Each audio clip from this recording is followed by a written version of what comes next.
Bueno, primero agradecer también la posibilidad que nos han dado de presentar estos resultados de nuestro grupo.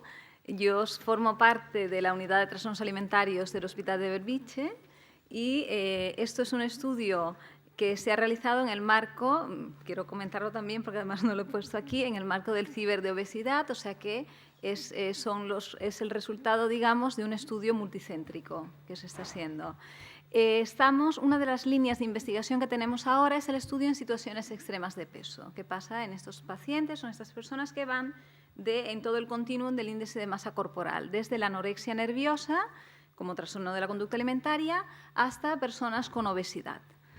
Y los resultados que presentaré aquí muy brevemente están enfocados básicamente en qué pasa con el perfil en las funciones ejecutivas en esta población. Las situaciones extremas de peso se han estudiado desde hace muchos años y nos interesaba como línea de investigación por la importancia que tiene, sobre todo desde el punto de vista social. La anorexia, como decía, es un trastorno de la conducta alimentaria y dentro de los trastornos psiquiátricos es el que se asocia a mayor riesgo de mortalidad, de hecho. Y la obesidad es un problema de salud pública a día de hoy. Aquí he puesto unos datos muy breves de números para no cansar, pero en estos momentos en España hay más de 6 millones de personas que tienen problemas de obesidad y más del 35% de la población española tiene sobrepeso, con los problemas que tiene asociada la obesidad en temas de hipertensión, diabetes y otras patologías. En las situaciones extremas de peso, lo que hemos encontrado en estudios previos es que cuando estudian los factores de riesgo, ya se ha visto que son comunes en muchos casos, y tanto factores de riesgo biológicos como ambientales. Y hay una hipótesis que se baraja ya desde hace un tiempo, que es la hipótesis del continuum, y considera que estas patologías, quizá la obesidad no tendría que considerar la patología de momento, pero bueno, estas situaciones extremas de peso están en un rango dentro del índice de masa corporal, pero que en principio comparten el mismo sustrato biológico, que apunta a que son las estructuras relacionadas con el sistema de la dependencia y el refuerzo, lo de toda la vida de las drogas, vamos. Y entonces, lo que plantean estos autores es que las diferencias básicamente están en la intensidad de la sintomatología o en qué momento se presenta, más que en la propia sintomatología en sí, en estas situaciones extremas. En cognición, que es lo que más nos interesaba, se han hecho estudios. He de decir que no se han hecho muchos, pero hay estudios y aquí sí es importante comentar que los estudios siempre se han hecho por separado. Se ha estudiado, por un lado, qué pasa con la anorexia o con los trastornos de la conducta alimentaria en general y, por otro lado, hay grupos de trabajo que se han enfocado en obesidad. Entonces, lo que sí que hemos encontrado en la bibliografía es que tanto unos como otros encuentran alteraciones cognitivas, principalmente problemas de memoria, muchos problemas atencionales, son personas que además están más enlentecidas y los últimos años se han enfocado más en las funciones ejecutivas, porque la sintomatología clínica de estos pacientes ya apunta que son personas con una dependencia al refuerzo inmediato y sin tener en cuenta quizá las consecuencias más a largo plazo de las conductas que tienen, por ejemplo, de restricción absoluta de la conducta alimentaria o de atracones, digamos, en un determinado momento en el caso de la obesidad. Y lo que se ha encontrado hasta este momento es que efectivamente hay problemas, hay dificultades en la capacidad de tomar decisiones, son pacientes que tienen dificultades a la hora de inhibir una conducta que no corresponde en un determinado contexto y hay dificultades también de flexibilidad cognitiva. En este caso, solo señalar que el grupo de Kate Chanturia, que es un grupo que ha trabajado mucho en temas sobre todo de trastornos alimentarios, ha llegado a plantear, digamos, la hipótesis de una cosa que le llaman set shifting, que es como una parte de la flexibilidad cognitiva, como un endofenotipo de la anorexia nerviosa. Entonces, lo que nos hemos encontrado, y que por eso nos planteamos este estudio, es que en realidad nadie ha mirado qué pasa comparando directamente pacientes anoréxicas con obesidad. No se ha mirado nunca qué pasa en estas situaciones extremas de peso. ¿Tienen un perfil cognitivo similar o unos tienen más dificultades que otros en determinada función y con la implicación que esto tiene de cara al tratamiento? Bueno, de hecho, miento, hay un estudio. Hay un estudio con obesidad y trastornos de conducta alimentaria, pero no solo con anorexia, sino que han incluido otros trastornos, bulimia, trastorno por atracón, y entonces se va un poco, se ha escapado un poco de esta hipótesis de continuum, digamos. Y considerando lo que había, nos planteamos como objetivo pensar, bueno, ¿por qué no estudiamos a ver qué está pasando en estas situaciones extremas de peso en el funcionamiento ejecutivo? Entonces, planteamos un estudio comparando pacientes anoréxicas, sujetos obesos, en la otra punta del índice de masa corporal, y controles sanos, normopeso. Esto, como os decía, es parte de un estudio de obesidad, del CiberOBN, y recogimos una muestra de 224 mujeres, no solo de nuestro centro, lógicamente, de los 6 centros que han formado parte de este estudio. Las edades eran todas adultas, entre 18 y 60 años, y se dividieron para este estudio concretamente en 3 grupos en función de los criterios diagnósticos. Finalmente teníamos 35 pacientes que cumplían criterios diagnósticos según DSM-4 de anorexia nerviosa, 137 controles sanos, normopeso, y 52 obesos que tienen un índice de masa corporal superior a 30. Muy brevemente, los criterios de exclusión: no se incluyeron pacientes que tuvieran una patología que estuviera asociada a un deterioro cognitivo, pacientes con retraso mental, no incluimos hombres, que es una de las limitaciones que tenemos, solo trabajamos con mujeres, y lógicamente si no estaban en el rango de edad que nos habíamos planteado, pues también se excluían. Y en el caso, bueno, que no tomaran medicación o tuvieran consumo de alguna sustancia psicoactiva de una manera recreacional, no, sino de manera importante, cumpliendo criterios diagnósticos de abuso o dependencia. Y en el caso del grupo de obesidad se excluyeron también si había comorbilidad o trastornos de la conducta alimentaria, sobre todo el trastorno por atracón, que es bastante frecuente la comorbilidad.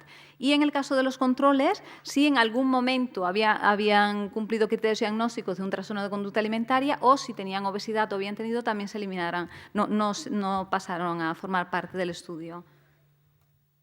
Estos sujetos exploraron, se hizo una exploración neuropsicológica en las funciones ejecutivas.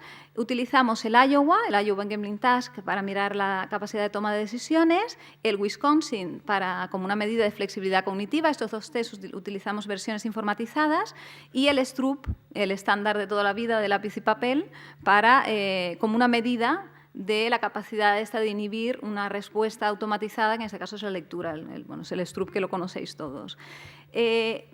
Aquí solo comento que, evidentemente, estos sujetos se evaluaron con muchos más cuestionarios y test. Solo comentar aquí que miramos la severidad del trastorno de la conducta alimentaria con el EDI y la impulsividad con el BIS. Y como es un estudio de situaciones extremas de peso, controlamos también el índice de masa corporal.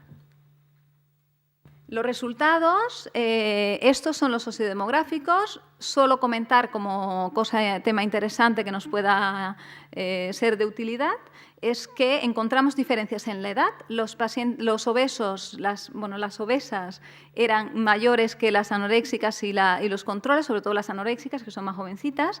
Y también encontramos diferencias en los años de escolaridad. En el índice de masa corporal también, pero ya lo esperábamos. Entonces, esto es solo comentar que estas variables luego se incluyeron como variables, se corrigió por estas variables, digamos, en el resto de análisis, porque claramente son variables de confusión en estudios de cognición. Los resultados neuropsicológicos nos parecieron muy chulos porque encontramos diferencias en el Wisconsin y en el Iowa. En el Iowa en el total y en el Wisconsin tanto en el número total de ensayos administrados, el número total de errores perseverativos, no perseverativos. Y lo que es interesante es que no habían diferencias entre obesos y anoréxicas. Tenían una peor ejecución comparado con los controles, esto era estadísticamente significativo, pero entre ellos no había diferencias. En cambio, en el Stroop no encontramos diferencias estadísticamente significativas, pero os he señalado aquí para que veáis que los obesos claramente tuvieron una peor ejecución, aunque insisto, no teníamos diferencias estadísticamente significativas. Esto, antes he comentado que miramos el BIS, que pasábamos el BIS, y entonces, como un subanálisis, lo miramos también a ver qué estaba pasando con el BIS, y aquí sí que encontramos que los obesos tenían mayores niveles de impulsividad comparado tanto con controles como con las pacientes anoréxicas. Bueno, esto es mini figura para esquematizar, pero básicamente es lo mismo que os comentaba hasta ahora. Esto es para que se vea un poco el perfil que tenía cada grupo. Bueno, señalo. No tengo aquí para señalar. Bueno, es igual. No sé señalar. Bueno, aquí lo que tenemos es en rojo esto. Hola, espera ahora el...